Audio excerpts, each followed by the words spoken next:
Spinderella cut it up one time. Let's talk about sex. After all, some of our politicians just can't seem to get enough of it. Come on. Let's talk about sex, baby. Let's talk about you and me. Let's talk about all the good things and the bad things that may be. Let's talk about... MPs have been getting rather hot under the collar with plans to clamp down on prostitution.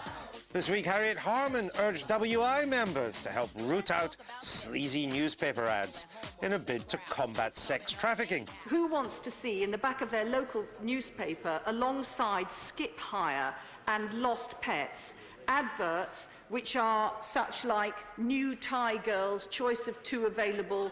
And MPs got Peter Stringfellow all excited about lap dancing clubs. Of course it's sexually stimulating. So is a disco. So is a young girl there flashing away with a little knicker showing underneath a little... That's sexually stimulating. But do we Brits need to take sex more seriously? The high teen pregnancy rate and alarming STD levels suggest better education is needed. Or maybe we just need to loosen up and shake off our inhibitions. Some would say our leaders are a bit of a turn-off. Yes, even you, Gordon Heathcliff Brown, and Nick no more than 30 women Clegg. Perhaps we could all pick up some tips from our more sensual neighbours on the continent.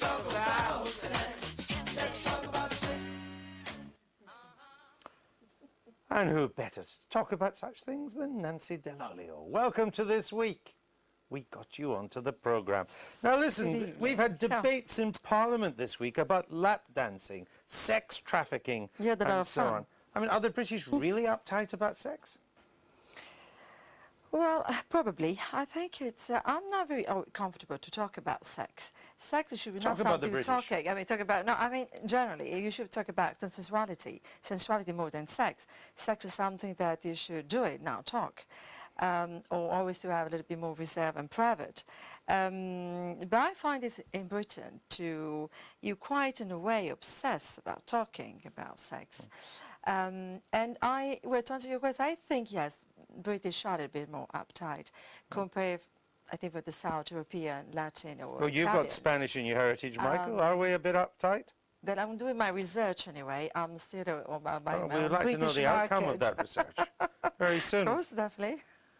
I think the British are a pretty varied lot. I mean, it's kind of traditional Brits, I think, are pretty uptight about it, but you now see a lot of young people who are extremely relaxed about it, and there's an awful lot of it going on. But what I saw this week, allegedly, I think the government has taken leave of its senses. I watched the Home Secretary this evening saying that the rate of increase in the number of pole dancing clubs was unacceptable to her. Now, I can understand you might say they're in areas where they're disturbing people and we want to take measures to protect local neighbours or something. But what is the Home Secretary doing, having a view on what is the proper rate of increase? Look, let's not. I don't want to get into dancing clubs? This is not a policy issue. This is a cultural question. Are we uptight about sex? You know, funnily enough, I think the ordinary British voter is quite open-minded about sex. I always say that as a politician, as long as you don't actually do it with animals, you know, because the public would be concerned about the animals. Excuse me? The public's not that bothered. Oh, that's it. We'll be off here by next week. Nancy, how different is it in Italy? So you say people don't talk about it, but they have a more relaxed attitude to it. Definitely a more relaxed attitude. This is a part of culture, I can say. This is a culture issues. I think the climate has to do something to do. I mean, the North countries, South countries. And then you're coming from Anglo-Saxon culture. And of course, we are different. I find this country, in one sense, to be a little bit too misogynist and too masculine. I've just had my experience. Even I live in a quite privileged position, but I noticed this. So it is definitely a culture matter, and we are much more relaxed, more open. But I think it's more than sex. When it comes to we flirting, we love to flirt, and we play. We being the Mediterranean. We being Mediterranean, yes. How's this research that you're doing coming on? Well, I hope to improve it, but since I'm not long that I'm single, so I'm just starting my research in Britain. I'm not sure the fact that it's cold means that the British have less sex. I was very struck. I don't know if they have less sex. I was very struck by Cherie Blair's autobiography when she said she went up to Balmoral She couldn't take her dive. You're not going to raise all that again. It was But she- bad it was enough 'cause at it was the so time. cold. That's how she ended up, you know. I don't think they do Are the- less. Are the I don't really British talk about- sexy? I find they are That's who you're talking quite, about, doesn't it, really? yes. I mean, they're Who's your very perfect sexy. man? Well, there doesn't exist a perfect man. I'm still doing my research.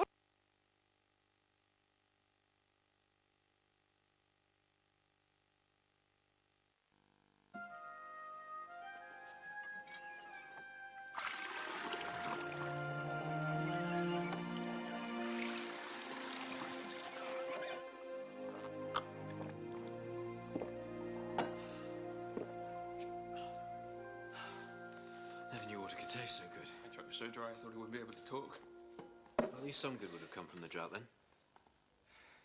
More? The sands disappear, the water returned to the well. Doesn't make any sense. I suppose you have some explanation for this, Merlin. Let's hear it. And Horace said you would be tested. And last night in the grain store, you let that villager go, and he said it would bring its own reward. It was merely grateful. So he should have been. Maybe that was your first test.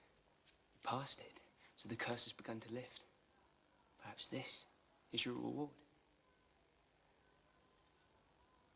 I know you don't have to listen to me. Glad we agree on something. If you're tested again, you have a chance to end your people's suffering. I know you want that more than anything. Perhaps we should seek Anhora out. Do not negotiate with sorcerers. My father wouldn't hear of it. Then it's probably best you don't tell him.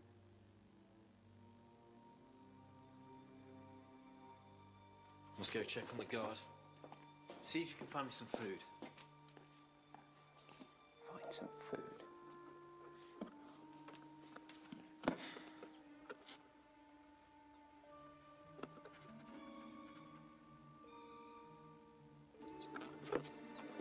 Sweaty.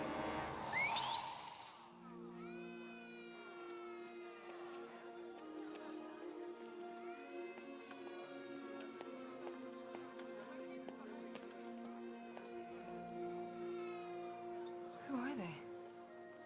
You come from the outlying villages in search of food. There's not enough rations to feed the people who are already here. You shouldn't blame yourself. I'm sure you're doing everything you can. It's not